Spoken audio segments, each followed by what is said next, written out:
नवरंगपुर जिल्लारू सामना को आसिछि अद्भुत तथा रहस्यमय घटना।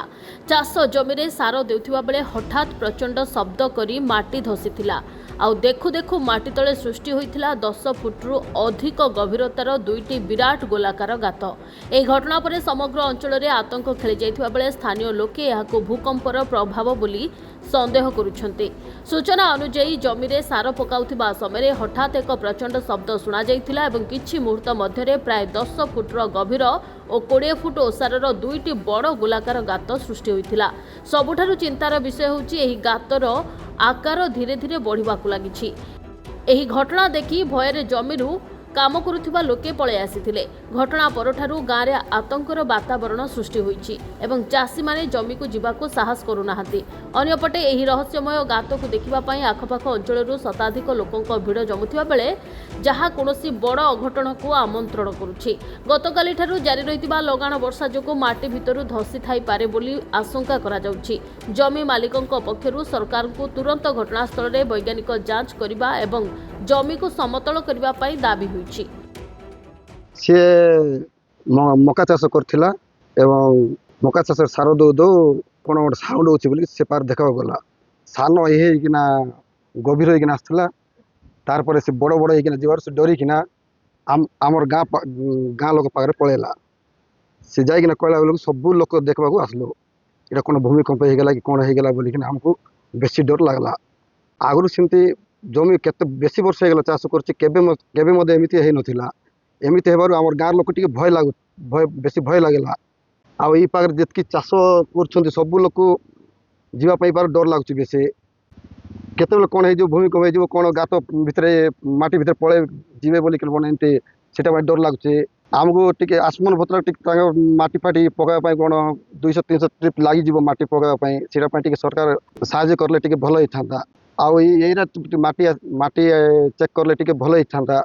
काले कोन उपाय कोन असुविधा होछि कोन ये होछि कोन भूमिकंप ना कोन कि आमे टिके आदिवासी लोक किछि जानि पारनु। मुई मका चाष करली मोर दादी बापा दिन ले एंती गोट हैरान नाय रहला जमी ताने बहुत साउंड ही गला बोर बोर आसिर दखला बेल के 20 फुट 25 फुट गाटार पड़े गला।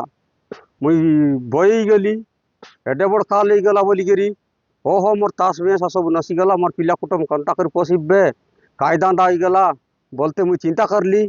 आमादुला निदान बड़गाँ भितर पड़ेली हनुमान मंदिर लगे आर मुख्य मुख्य लोक के कहली नहीं मोर जमी बाड़ी एंती नष्ट हो गलानी बोली। ते सी जरिया रे डक्की आइला नहीं गवर्नमेंट के केंती एलफोन जणई करी तमी केते पैसा पतर तमके 200-300 ट्रिप माटी का आईसी तमके टिके साइज करबे बोली करी गवर्नमेंट के जणा बोली करी करले। मुई इतिहास के मका चाहे सार देत रहलु सीटा भई सार दू तो सेंती दांदा पड़ी गला बुकुर बुकुर ही तो माटी से साउंड एला।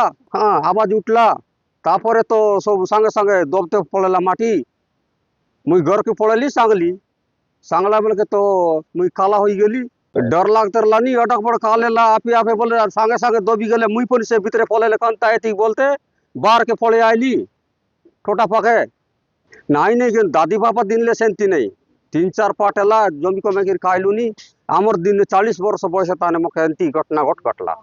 एबे आर के दाबी करबार माने सरकार के मके जतर मतर कोन माटी पकाइला पर सरकार साइज करबार आते ए आमी पारे घास काटवा पई आस्तिलु तार परे नै कि पारे गुटे कालो एला ए बेसी 20 फुट परा गला तार सेकंड रे आरी उठ कालो एला मते बासी डर लागला।